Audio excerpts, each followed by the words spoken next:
standing when we left home. They're looking pretty rough. They look pretty good after I climbed through a tunnel. Yeah, they're just getting broke in. I may do that. I may borrow your washer tonight, Andy, and Okay. throw them in, and I got Oh, a that few is clothes wonderful. and a Fine. motor.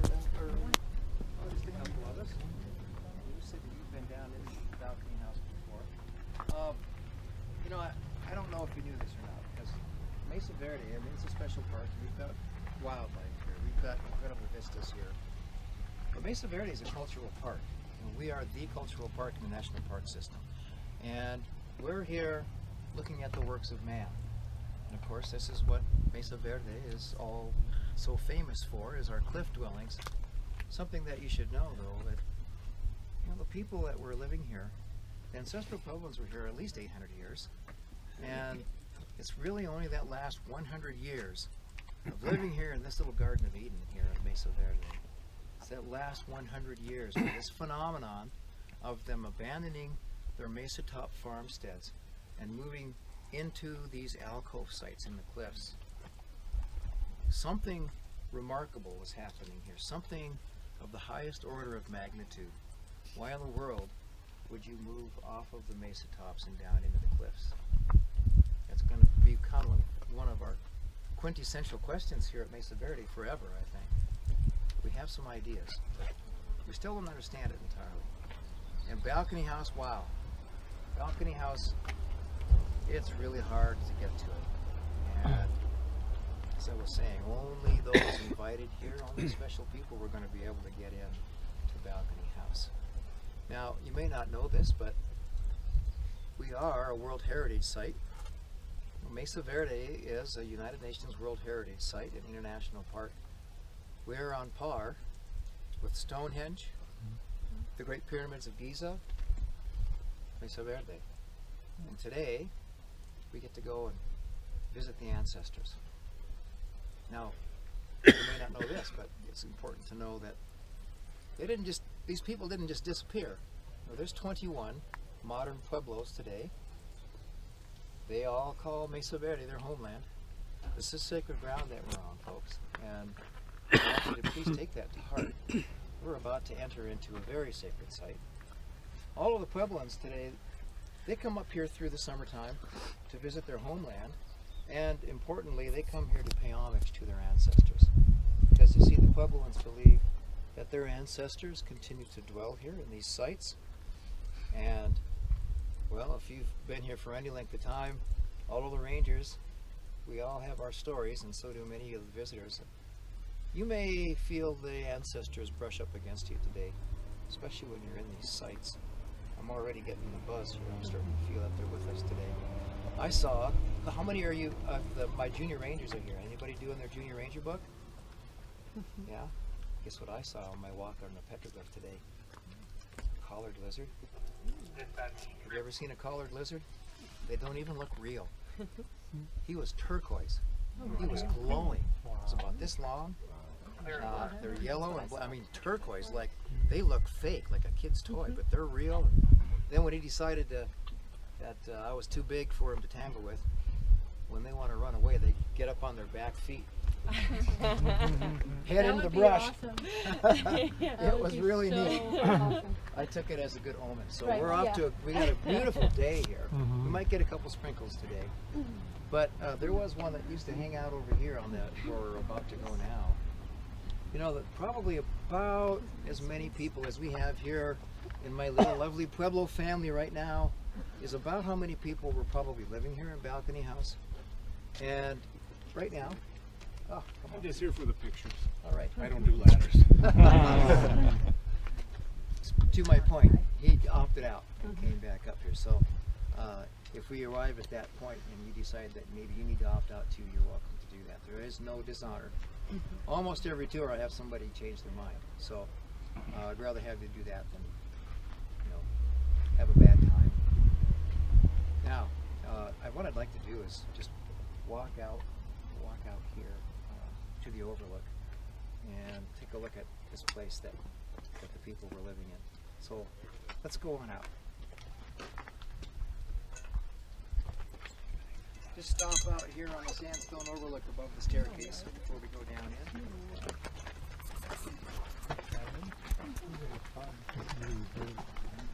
I really think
Everything you can out here, the closer I think is pretty solid. We're okay out here. Oh yeah, what a nice day. Really great to see snow over there. There sure wasn't any last year. I was just looking at some old newspaper clips yesterday from last year, and we already at this point we're in the 80s, mid 80s, and there was a mushroom cloud coming over the top of the La Plata Mountains from the 416 fire, and it burned for almost 2 months. Wow. In the Plateau Fire and the Burro Fire and all of the conflagrations that raised so much of the forest and the entire community in California, all that smoke was here, and boy, the air quality was awful. You know, all of these fires are the net result of this drought that we're in here in the west, and in the southwest it's pretty dire. Of course, you can't tell this year, can you? You got snow everywhere. Oh, I don't think I've ever seen Mesa Verde more verde than ever. You know, it is so green, it's beautiful. The flowers are all pushing out kind of early this year. Usually we're waiting, our wildflower week is about the middle of June, but boy, everything is in bloom now. I think they're taking advantage of this blush of, well, we had a really nice deep blanket of snow all over this last year. But I'll tell you, just one little quick blip on the climate with lots of precipitation and snow, and we have record snowpack right now in the San Juans here. But last year it was just 180 degrees of that. We are in a drought, folks. And droughts tend to be long term. They are trends that last years and decades. And, well, here's a good statistic for you to get your head around. Do we have any foresters here? Anybody who are loggers? When you are going out, you cut down these trees to take them to a processing plant. You know, they trim them up and then they'll put them in a kiln to dry them out, and they're trying to get that big log, that saw log, to about 10% humidity level, moisture content in that log before they turn it into a 2x4. Last year, our standing trees here in Mesa Verde had a moisture content of 4%. Oh, geez. Yeah, we were all betting money that we were going to have a terrible forest fire here in the park, but the dedicated helicopter that they had here went out and splashed them down before they got out of control, because there were lots of lightning strikes here. What I'm alluding to is that this really nasty trend of dry, hard weather, well, the last time we were in a drought that was this severe was about 800 years ago. 800 years ago. Is that ringing a bell to anybody? You know, that's when the ancestral Puebloans left this region. And of course, this last time, 800 years ago, they didn't come back when they left. We know there were 2 other cycles in the hundreds of years that we were here where they had, you know, good years and bad years. Now, what about farmers? Do we have any farmers in the crowd with us in our Pueblo? Gardeners? Come on, gardeners. Flowers, tomatoes. Oh, there's one. What do you grow? Oh, everything. Everything. Sunflowers, tomatoes. Ooh, we're going to have a crop of sunflowers that they just recruited themselves. It's almost like the sunflower divas came and sprinkled them all over our yard. Fun. It's really going to be neat when they grow. Now, these people were farmers, and gosh, if you just look across the canyon, you see all the dead trees on the mesa across the way. Try this. Use your imaginations and turn all that into corn. Vast fields of corn. Because all over on these mesa tops, not just there, but behind us, anywhere up on the mesa top where we have these deep deposits of loess that are blown in here from the Arizona desert. We have places where the soil's 10 feet deep here, and that snow that we had is soaked into that substrate, and that's the water that the ancestral Puebloans were using to start their crops. Dry land farming, no irrigation, completely reliant on Mother Nature. A lot of the plants here in the park. In this ecosystem, some of the plants here require a blanket of snow on top, and they put most of their biomass on in the winter under a layer of snow. So a lot of our endangered cliff house vetch, Mesa Verde vetch, and the Mesa Verde stickseed. And you've probably looked around, you've seen little pink flags, all the vegetation crew is marking those. This is the only place on Earth where these particular species grow. So this is good for them as well. Where's the water? A lot of people always look down in these canyons, but you know, there's never been rivers or streams flowing in those. Now, if we have a really humdinger of a downpour, sometimes you'll see water in there, but they're just like sieves that just goes right down through the bottom. Now up here, well, actually I have even a better idea. I'll show you where the water is. How's everybody doing? All right? We're gonna walk down the staircase here, and then we're just gonna head down this little pathway. We're gonna go all the way to where the ladder is. The ladder. We're not gonna go up the ladder quite yet. There's one thing I want to show you before we go up, but let's go on. It is a double ladder I can cross on. Got a picture. Huh? It's okay. This, actually, for a lot of people, this is not the scary part. It's the other side. Oh yeah? So their face is kind of exposed. You just hang out there.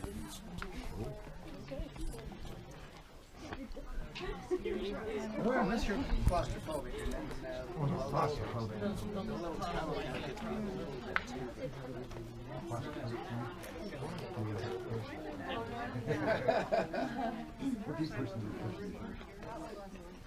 I don't see anybody in this group that can't make it through. Come on up close, folks. Let's take a look. Let's take a look at this ladder here.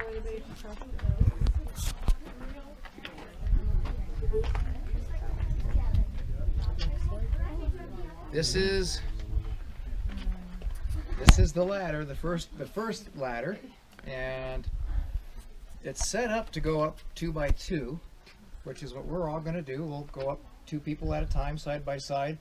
As soon as the people that are in front of you get their feet up above your head, next 2 jump on and up we go. Next people, when the feet are above your head, jump on and up we go, and we'll just be this unbroken chain of joyous people going. All excited. I get excited every time I come in here. Now, just one thing before we go up, I wanted to point this out. Some of you have already spotted it. The water in the rocks? The base. Here, and it's at different elevations, but generally right along this elevation, there is this shale that's laced into this formation. It's impermeable. So when the water gets to that level, it has to go somewhere. So it creeps out onto the cliff face, and you've got a seep spring. And they were probably using this, but what's really unique about Balcony House, it's one of the sites that has a really prolific seep spring in the back of the site. Probably it's a reason why they decided to pick Balcony House. They were sequestering their most valuable resource here on this cliff. And they also were controlling access to it. And you're all going to get to see that in just a moment. I want to check in with everyone. How you all doing? How you feeling? Okay? This is your last chance. When we get up there and you're standing at the bottom of the ladder and go, oh no, I can't do this. Where's the Bible? Check it out. This is the last time I'll let you know, because once we start up that ladder, we're going to be committed. Now, you all got to get up here where you can all hear me, all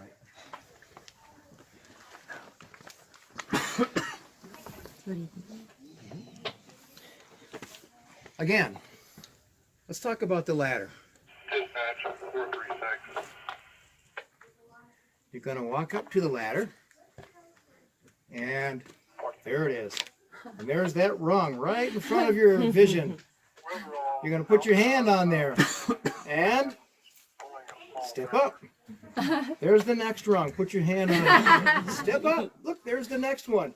Continue that process all the way out. Steady as she goes. We're not in a race, but we do want to get up there efficiently and as quickly as we can so we can get inside Balcony House. Okay. Now, at the top of the ladder, on this ladder, there are some metal handrails at the very top that you can get your hands all the way around. They feel good in your hands because you know you're at the top. A couple more steps, and you're going to step in to the site. There's a couple of steps carved into the sandstone landing. And then I'm going to send all of you ahead of me. I'm going to wait till everyone else gets up on the ladder. But I'm going to send you in to this first north alcove area. And put your thinking caps on. Put your observation skills to work. See if you can figure out what was going on in there. Because there was something special going on here in this site. And we'll talk about that when we all get together here in a little bit. But, if you figure out what they were doing in there, let me know, because we'd all like to know. Because we really don't. We do have some ideas.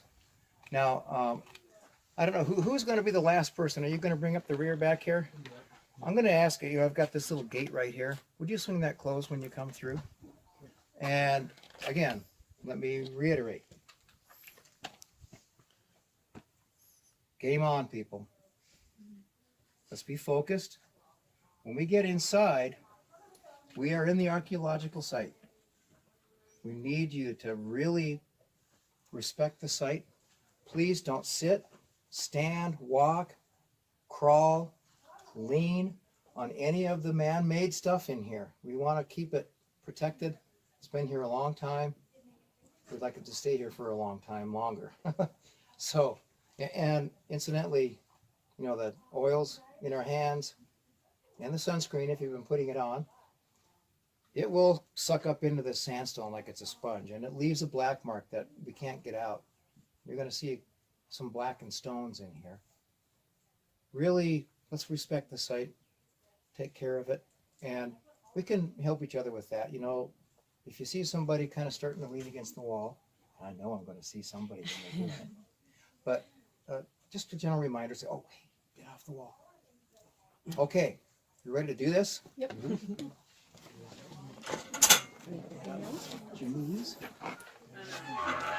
Ready? Okay. Well, why don't we just watch everybody go up and then we can walk right back, okay? Hey, sweetie, how do you zoom out on this?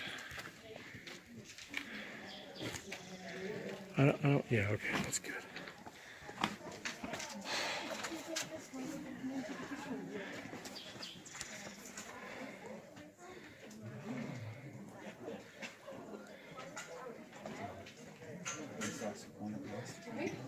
Yeah, for sure.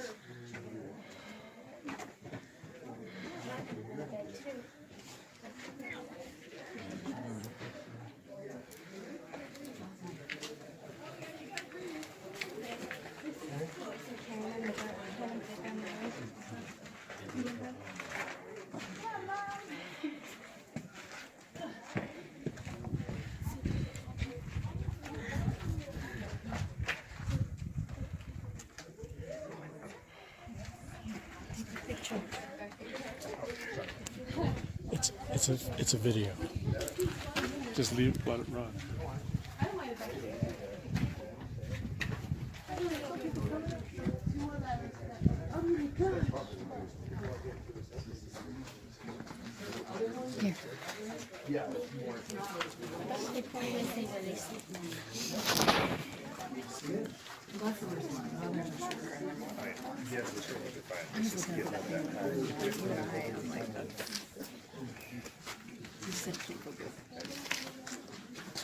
Getting any ideas yet? Maybe it's a kitchen. Oh, the kitchen. You know, this would be a good place to prepare things, wouldn't it? You know what the only thing about that is? Well, yeah. Do you see any sign of fire over here? Oh, no. No. Maybe they're eating a cold lunch. Yeah. Or maybe they're cooking it on the other side and then bringing it over here. That could be. Storage. Storage. Storage. You know, that's probably a pretty good one. You know, in fact, well, a few people think maybe storage over here. And if you notice, there are no fires over here.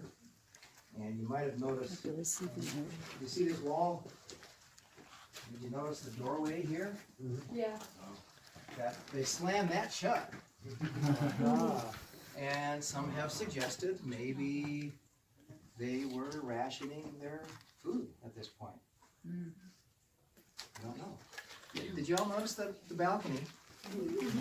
Because pretty much most of that balcony is original. It's been here, sitting there just like that for 800 years. It's remarkable. And all of this architecture we're looking at, if it's up high and back in, it's original stonework. That stucco on this amazing corner here, up high, up on this wall here, it's actually starting to flake off. You can see right there. Well, that's original. This is quite remarkable. And you can see the way that they constructed this balcony. Of course, all of these latias that are sticking out are original wood, and then they cross-hatch it. They've laid some other material in here. They're using the bark. Remember, we're up in that shade shelter, which is made out of the same Utah juniper. That is the wood that was their preferred building material. That's really slow-growing, dense, hard wood. They used it for their balconies, for their floor systems, for the roofs of their kivas, and pretty handy way to keep everything all staying in place here. Wow, I mean, I am astounded every time I come in here. I've been in here a lot. Okay. What was the average size of the pueblo? You were probably Puebloan sized. The average size of smaller people? They were smaller. The men, I'm about 5'7", and I would have really been a pretty tall Puebloan. The men were probably about 5'5". Women, 4'8" maybe. And their lifespan wasn't as long here during this period of time. The average, we say, is about 35 to 40. Women, though, often they died sooner than men because of dying childbirth. Now kids, gosh, their mortality rate was pretty high up to the age of 5. Infant mortality up to the age of 5 was over 50%. And if you made it to the age of 5, you were probably going to live a long, healthy life here. And of course, you're going to be working the whole time too. So there's lots to do here. Everybody had a role in their community, and everyone had stuff to do, especially if you're farmers, or if you're a mason who's building all of these structures. You know, before, did you notice, did you look up and take a good look at this retaining wall that they put in here? Now, this really is not flat right here. They built this really significant retaining wall all along the front of this alcove. Built it up, crushed That wall rubble. was originally here? This wall is, this is not a part service wall, this is their wall. No, we did have to rebuild it. Right. A lot of the things that were on the front here, had kind of fallen in. We found the footprint and put them back together again. But this parapet wall is really the only one in the park, and there's only a couple other places that I know of, and they're much smaller than this. This is a pretty significant installation right here. You don't really see this. And, well, there's different interpretations of it, and I guess I'll give you a couple of them right now, because if you look around in here, of course, you have a balcony here, definitely a balcony up high on that room block. Look at the one hanging out over the edge there. I think that's where I have my morning toasting tea. And certainly this was a balcony here. So think of this. What if we turned it into seating? You sit here, and along here, and on the balcony, and these balconies, and hey, guess what? This isn't a parapet wall, it's a bench. You can fit 100 of your closest friends and family around the perimeter of this space. And what are you going to do in here? Entertainment. Entertainment area. Dance. Entertainment, or perhaps even more significant, is a ritual. You know, some of us think because of how restrictive it was, there are no fires over here.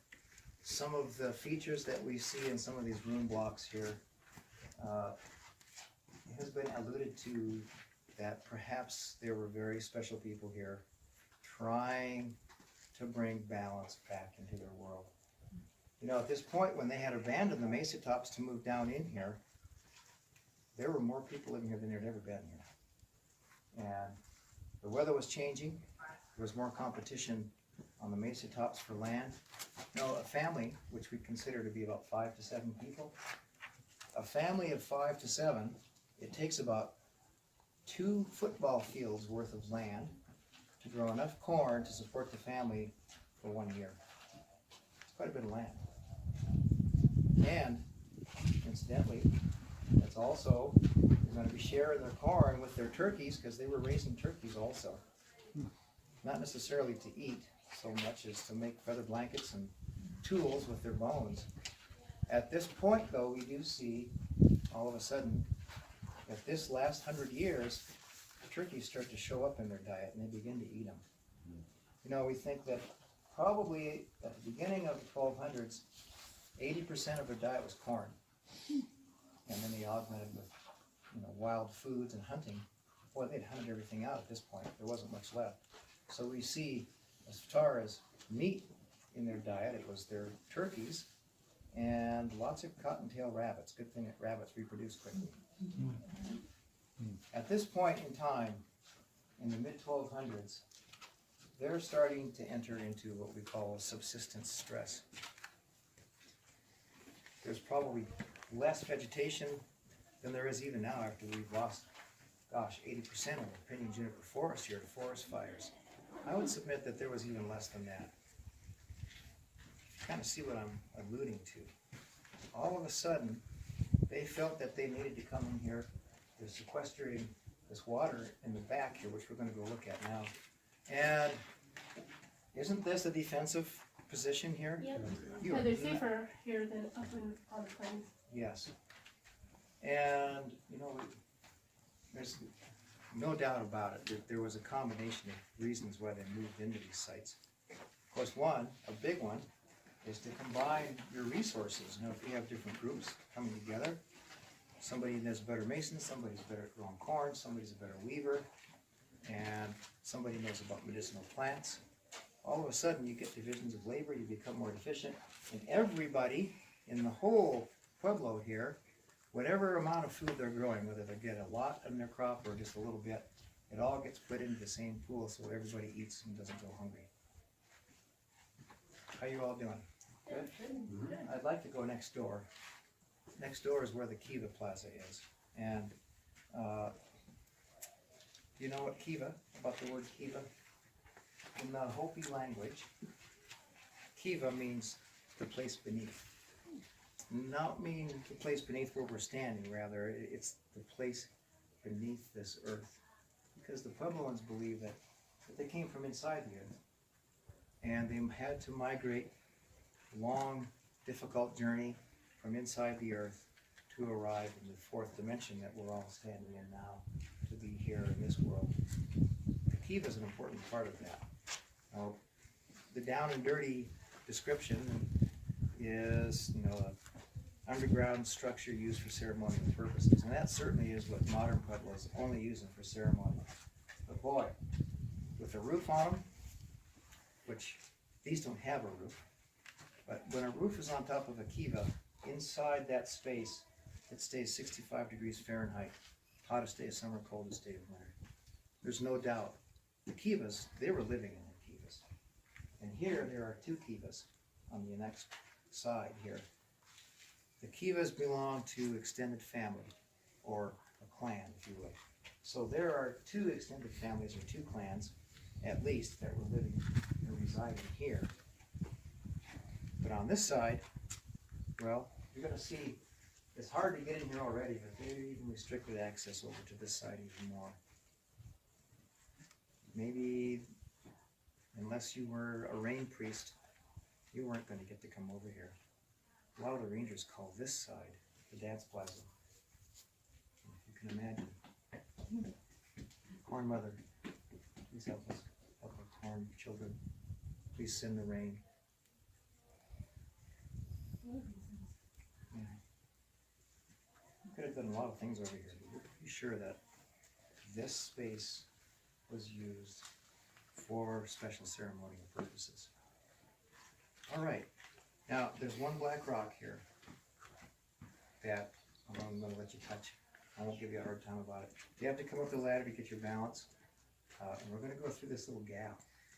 When we found Balcony House, this little gap that we're all going through to go into the next room had a platform that was built up really close to the ceiling. And to come into this side, you had to get on your belly and do a little belly crawl to come over to here. What was going on here? All of us want to come back, 800,000 years. But See what it would have been like. Well, I want to be invisible. that opening and window was the original one? That's the takeout window. It is. Now, I should tell you, because we know that this couple of these rooms here, this wall got closed off, and this parapet wall, or bench as it were, that was built later in their occupation here. So they added this in probably in the early 1270s. And it's really, at this point, things are really developing into difficult times for the people at that point. Because at 1276, that's when the big drought comes in. But the first portion of the 1200s, we know the weather's already getting colder. And if you've ever tried to grow corn, corn is not like a short growing season.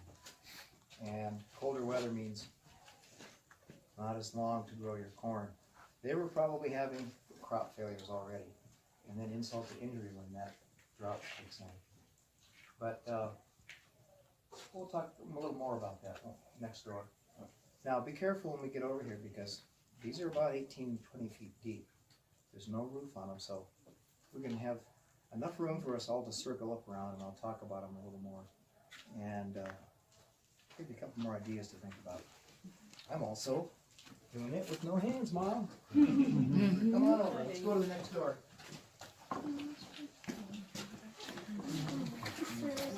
One of those rooms is where they found the body. Oh, gotcha.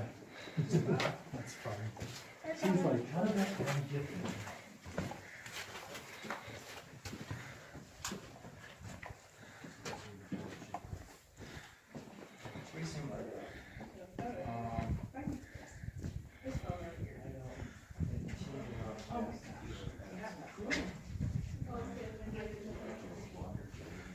Yeah. Pretty much. You know, typical Mesa area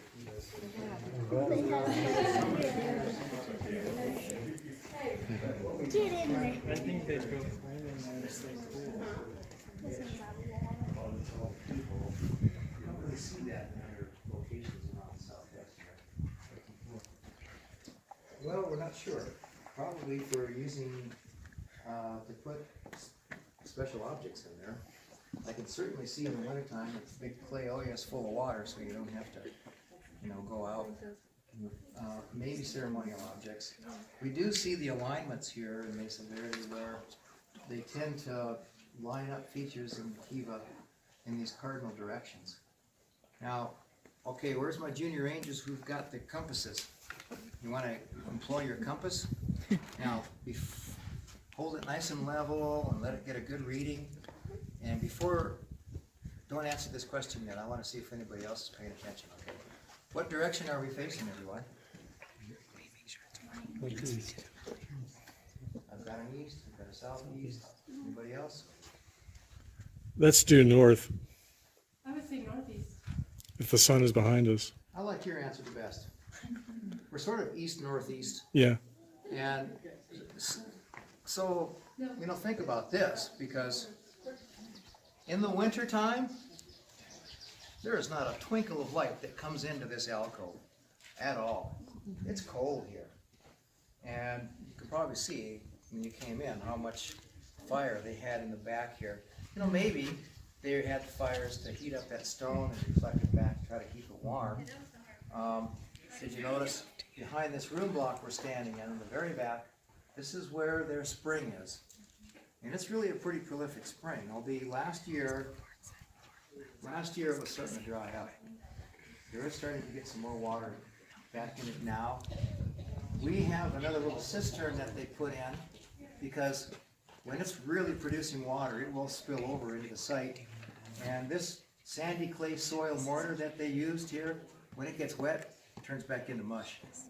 So when it was spilling over here, it was starting to impact the site. So they put a little cistern in a channel to kind of divert it away when it starts to overtop. And I'm going to ask you not to step inside the room, please. Thank you. This round shape is pretty much, really is the quintessential Mesa Verde Kiva with the round banquette wall, and on top are the stone pilasters. These 6 stone columns are the secret to their roof. You put a log from stone column to stone column, and that's your first course, and then you crisscross the next layer, and then you do that again and continue crisscrossing your logs until you're weaving a basket. You're weaving a big upside down basket. The very center is where the hatch is, the opening with the ladder going down inside to go inside the kiva, to go inside the sacred space, the womb of the mother. The fire pit is always in the center. It's flanked by the deflector wall. The deflector wall sits in front of this opening, which is the air intake. And the fresh air is coming in this hole here. Now you'll notice there's one there too, but it seems that it wasn't functioning right, so they switched it so that they could actually get good ventilation. The air gushes in, strikes the deflector wall, causes the air to circulate, and it pushes all the smoke and stale air out through the hatch. So it's the entrance and the exit, and it's the chimney. And as you're descending down into that smoke column, into this sacred space, is it not perhaps an agent of purification? You know, we know that they were living in here because we see evidence of lived in space. It's where you have loom anchors in the floors, and you see metates where they're grinding corn, and you can see where they've been flaking tools in here. We even find in some of the kivas little places where they've made a kind of a nook where you can put a skin or logs or pieces of wood so that you can make a foot drum so that you can be inside and do ceremonies as well. Multi-purpose rooms, really important space because we know, well, it's a saying, it's cold here in the wintertime. I know that it was 20 below zero this last winter up here, and when it's 65 degrees in there, I'm going to hang out there. And we know that the elders, they are the ones, it's their role, they're responsible for passing down their oral histories. They tell the stories of creation, of migration, of the corn mother, Father Sky, of the serpent in the sky that started every fire in the park. And then, when it gets to be springtime, you aren't allowed to tell stories anymore. It's time to get up out of the kiva and go and do whatever task that you're assigned. Everyone had something to do. But inside the kiva, there's one more feature I should point out because it's really the most important feature. The little hole in the floor, and almost all kivas have this. Not all, but almost all. And again, in the Hopi language, it is called the sipapu. The sipapu is the place of emergence. In their stories, in their lives, of their creation, of their migration, the people believe they were inside of this earth and migrated through dimensions and entered into this world we're all in through the sipapu. Now, we keep talking about the Hopis. The Hopis believe that their nation's sipapu is on the Little Colorado River down in Arizona, where their nation emerged into this world from beneath.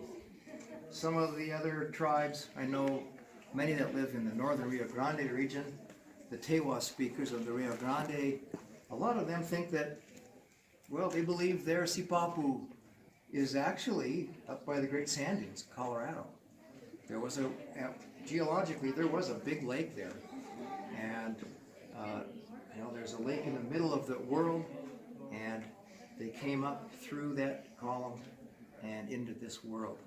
So, different tribes will have different stories, but the one thing that, of course, ties this whole culture together is the corn, which, at this point, they're probably having a tough time getting their crops growing. There's one room we're going to go by here. There's a couple of metates and monos.